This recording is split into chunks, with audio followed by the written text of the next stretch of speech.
呢部係3軸移動式起重機，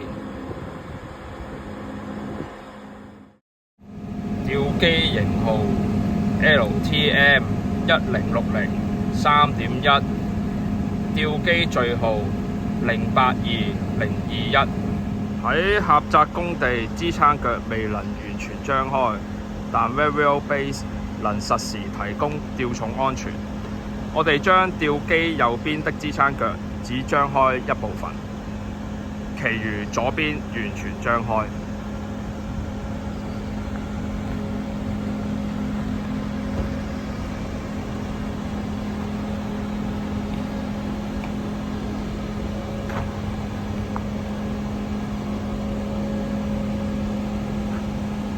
實施的資料會在電腦螢幕中顯示，如支撐腳張開的百分率和可吊重能力。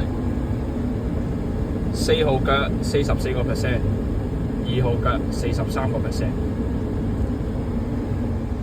根據負重表，測試將2.3噸物件吊起，轉向全張開支撐腳位置，並延伸到18.3米距離。指示燈着住綠色。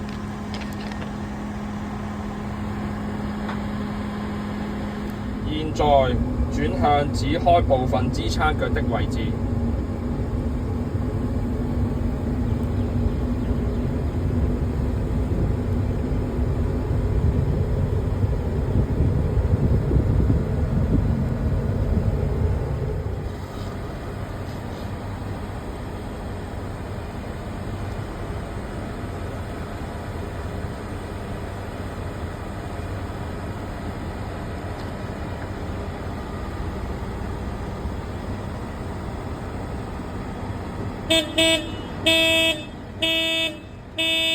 指示燈轉成紅色，並停止轉動。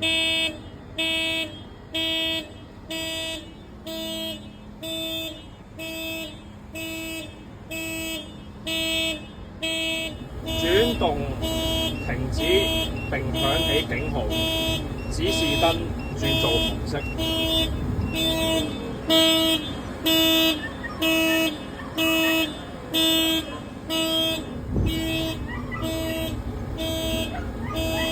回轉支撐腳的範圍。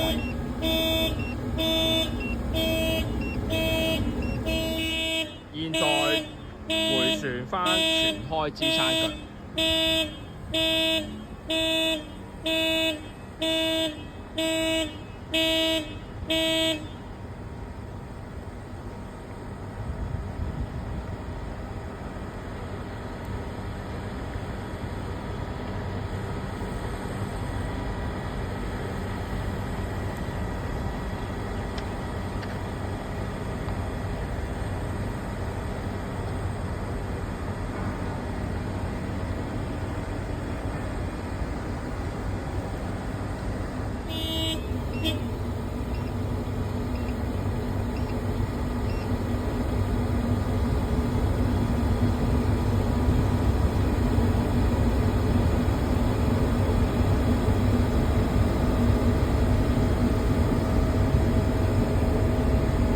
電腦顯示一切回復正常。